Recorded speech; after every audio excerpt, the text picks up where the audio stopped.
Bienvenue dans ce nouveau tutoriel sur Fusion 360. Aujourd'hui, on va modéliser ensemble ce vase et ça étape par étape. Tu verras, c'est super simple et tu vas réussir même si tu es débutant. Et grâce à cette vidéo, tu vas apprendre plein d'outils sur ce logiciel que tu pourras réutiliser ensuite dans tes projets. Et je te rappelle que si tu souhaites aller plus loin dans ta maîtrise de Fusion 360, on propose des formations en individuel notées 4,9 sur Google par nos anciens élèves. C'est des formations qui sont certifiantes, finançable et reconnu par l'État. Si tout ça t'intéresse, je te laisse cliquer sur le lien en description ou nous appeler tout simplement. Allez, c'est parti. Ok, alors comme d'habitude, on arrive sur Fusion 360. On est donc sur la dernière version du logiciel. Et la première chose qu'on va faire, c'est la base de notre vase. Pour ça, on clique sur Créer une esquisse, juste ici.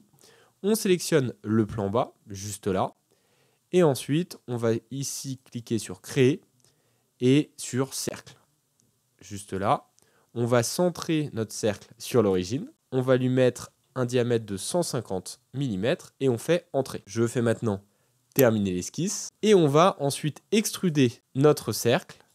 Et là, on va mettre 250 mm.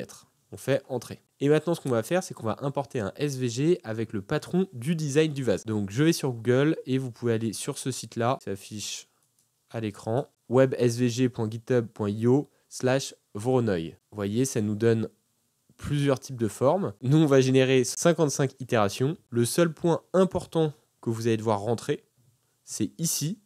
C'est ces trois valeurs-là. Avec la première, la circonférence du cercle. La deuxième, c'est la hauteur de mon cylindre. Ce qui fait que ça va me donner juste là l'échelle de mon patron. Comment je peux obtenir, moi, cette valeur ici, 471.24. Je vais dans Fusion 360. Je vais dans Inspecter, Mesurer. Et là, je clique sur un des bords en haut et vous voyez, vous avez la longueur de mon cercle. Cette information-là, ok. Je retourne sur mon site internet, je fais Export CVG, enregistrer, voilà. Ensuite, je vais dans Fusion 360 et maintenant, je vais aller dans Construire avec ici plan de décalage. Je sélectionne un des plans que je décale, voilà, comme ceci, un peu à l'extérieur de mon cercle. Je fais Entrer et sur ce plan-là, je vais importer mon SVG. Je clique dessus, je fais Insérer à partir de mon ordinateur. Je le sélectionne, Ouvrir. Et je le cale sur mon plan. Vous voyez dans notre cas, le SVG a été importé en bas. Donc je le tourne, hop, à 190 degrés. Et ensuite, je vais le mettre à l'échelle. Et là, vous voyez, vous avez une échelle 1. Et nous, on va mettre en échelle 3.78. Et je fais OK. Je clique ensuite sur Terminer l'esquisse. Et là, je crée une autre esquisse sur le côté. Donc créer une esquisse. Je vais sélectionner celle-ci.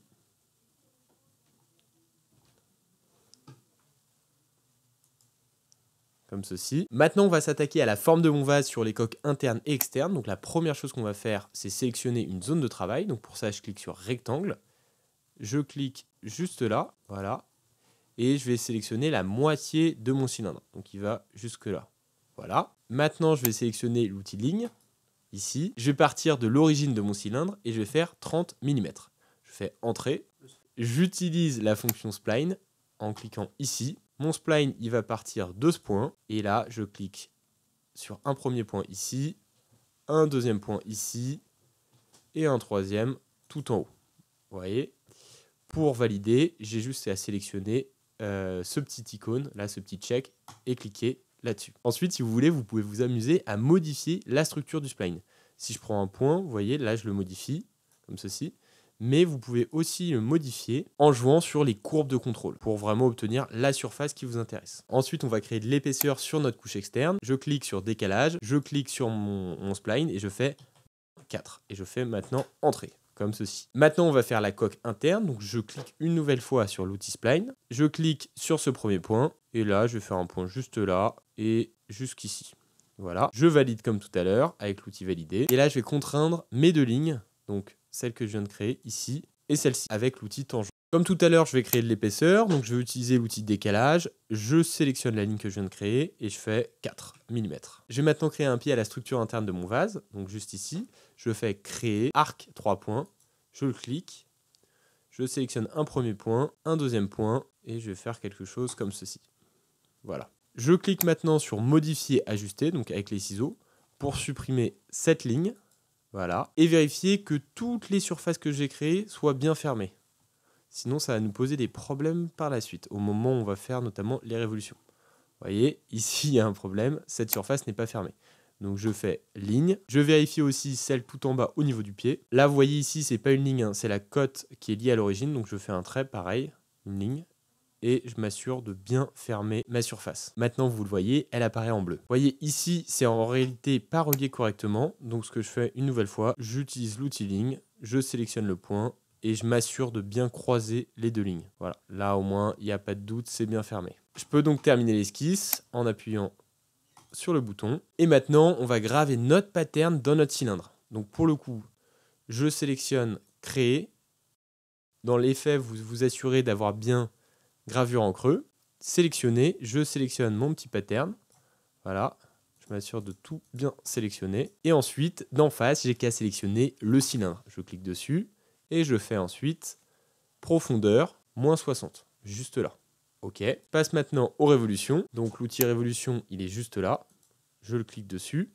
Et là, je vais tout sélectionner sauf ma coque externe. L'axe, je vais sélectionner celui-là. Et dans opération, je choisis non pas nouveau corps, mais couper. Je fais OK. Je vous invite à aller dans le dossier esquisse, juste là, et faire apparaître l'esquisse 3 en cliquant juste là. Je fais une nouvelle révolution, outil révolution. Donc là, on va faire une révolution sur la partie haute du trait extérieur. Je sélectionne cette zone-là, et je n'oublie pas celle tout en bas. Sélectionner, l'axe c'est toujours le même. Et dans opération, cette fois-ci, c'est pas couper, mais bien nouveau corps. Et je fais OK.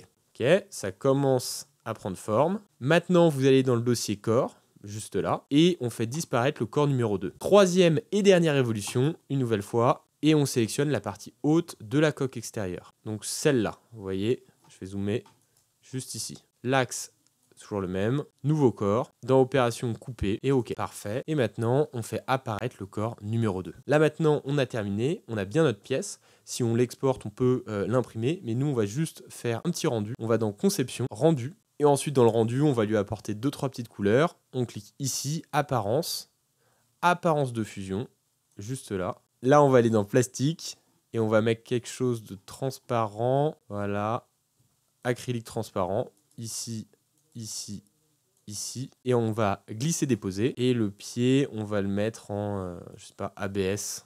Blanc par exemple, pour donner un rendu un peu sympa à notre vase. J'espère que ce tuto t'a plu. Si tu as des questions, n'hésite pas, les commentaires ils sont là pour ça, on essaiera de te répondre. Et si tu veux qu'on fasse des tutos sur d'autres sujets, pareil, dis-le nous, on en fera peut-être une vidéo. Je te dis à très vite.